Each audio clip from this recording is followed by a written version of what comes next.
Right. Andhra Pradesh కి సంబంధించి పెట్టుబడులే సాధనగా చంద్రబాబు నాయుడు గారు అనేకమైనటువంటి ఆకర్షణీయంగా ఇక్కడ కొన్ని పాలసీలు అయితే తీసుకొచ్చారు. ముఖ్యంగా రాష్ట్రంలో మరో 4 ఇండస్ట్రియల్ క్లస్టర్లకు ఏర్పాటు చేశారు. రాబోయే 100 రోజుల్లో 5 పాలసీలను తీసుకొచ్చి పెట్టుబడులకి ఆకర్షించే విధంగా చేస్తున్నారు. ఏడాదికి 1,00,000 కోట్ల ప్రాజెక్టులకు పూర్తి చేసేందుకు కృషి చేస్తున్నారని చెప్పారు. పరిశ్రమల శాఖ పై సమీక్షల్లో చంద్రబాబు నాయుడు గారు నిన్న మాట్లాడినటువంటి మాటలు. ఎందుకంటే ఆంధ్రప్రదేశ్కి ముఖ్యమైనటువంటిది పెట్టుబడులు రావాలి, పెట్టుబడుల్ని ఆకర్షించాలి. ఇక్కడ ఒక కొత్త పాలసీలు తీసుకొస్తే ఎలా అయితే తెలంగాణ కావచ్చు, గుజరాత్ కావచ్చు, ఇలాంటి ఎక్కువగా పెట్టుబడులు పెట్టినటువంటి ప్రాంతాలు ఉన్నాయో అక్కడ అంటే సింగిల్ పాలసీతో అన్ని పర్మిషన్స్ వచ్చేలాగా, లేదంటే కొత్త పాలసీలు అక్కడ ఏదన్నా ఒక స్థలం కానీ, లేదంటే కరెంటుకి సంబంధించింది కావచ్చు, వాటర్కి సంబంధించింది కావచ్చు, ల్యాండ్కి సంబంధించింది కావచ్చు, అన్నీ కూడా ఒకటేసారి వాళ్ళకి పర్మిషన్స్ ఇచ్చి జాగ్రత్తగా వచ్చే కంపెనీలని అందిపుచ్చుకుని ఆంధ్రప్రదేశ్లో పెట్టించగలిగితే ఆంధ్రప్రదేశ్కి మంచి రోజులు వచ్చినట్టే. మొదటి సంవత్సరంలోనే దాదాపు 1,00,000 కోట్లకు దగ్గర పూర్తి చేయాలి, వచ్చే విధంగా ఆకర్షించాలి అని చెప్పేసి ఒక సమీక్షలో నిర్వహించడం జరిగింది. అంతేకాకుండా అలాంటి పాలసీలని, అద్భుతమైనటువంటి పాలసీలను తీసుకొస్తే కొత్త కంపెనీలు రావడానికి, ఉన్న కంపెనీలు బ్రాంచ్లు పెట్టడానికి కూడా అవకాశం ఉంటుంది.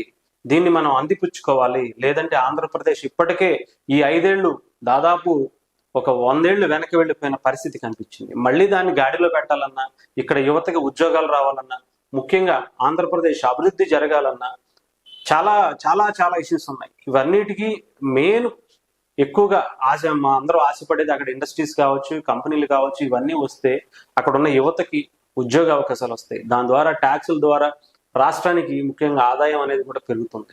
ఇప్పుడు వాటి మీద ప్రత్యేకమైనటువంటి దృష్టి చంద్రబాబు నాయుడు గారు, ఎన్డీఏ కూటమి పెట్టింది.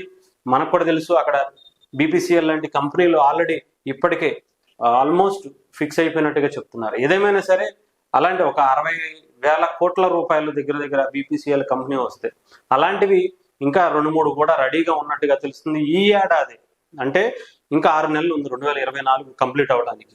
ఈ ఏడాదిలోనే వాటికి పర్మిషన్స్ ఇచ్చి వాళ్ళ వర్క్ అంటే ఫౌండేషన్ స్టార్ట్ చేసుకుంటే ఇంకొక 1 ఇయర్ కానీ దానికి సంబంధించి మొత్తం అంటే ఎంప్లాయ్మెంట్ కల్పించే అవకాశం ఉంటుంది. సో ఆ దశగా ఇప్పటికిప్పుడు చకచక దానికి సంబంధించి ప్లేస్ ఆల్రెడీ వెరిఫై చేసుకుంటున్నారు, బీపీసీఎల్తో మాట్లాడుతున్నారు.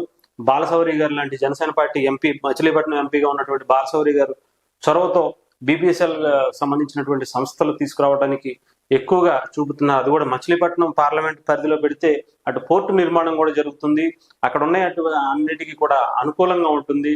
అటు నేషనల్ హైవేస్ కావచ్చు, ఇటు పోర్ట్ కావచ్చు, ఎయిర్పోర్ట్స్ కావచ్చు, అన్ని మచిలీపట్నానికి దగ్గరలో ఉన్నాయి కాబట్టి, ఆ పార్లమెంట్ పరిధిలో ఉన్నాయి కాబట్టి అక్కడ పెట్టాలని చెప్పి సూచించినట్టుగా తెలుస్తుంది. సో ఏదేమైనా సరే ఆంధ్రప్రదేశ్ కి కొన్ని మంచి ప్రాజెక్టులు అయితే రాబోతున్నాయి. దాదాపు 1,00,000 కోట్ల వరకు కూడా ఈసారి ఆంధ్రప్రదేశ్ లో పెట్టుబడులు పెట్టడానికి ముందుకు వస్తున్నాయని కూడా అనుకోవచ్చు.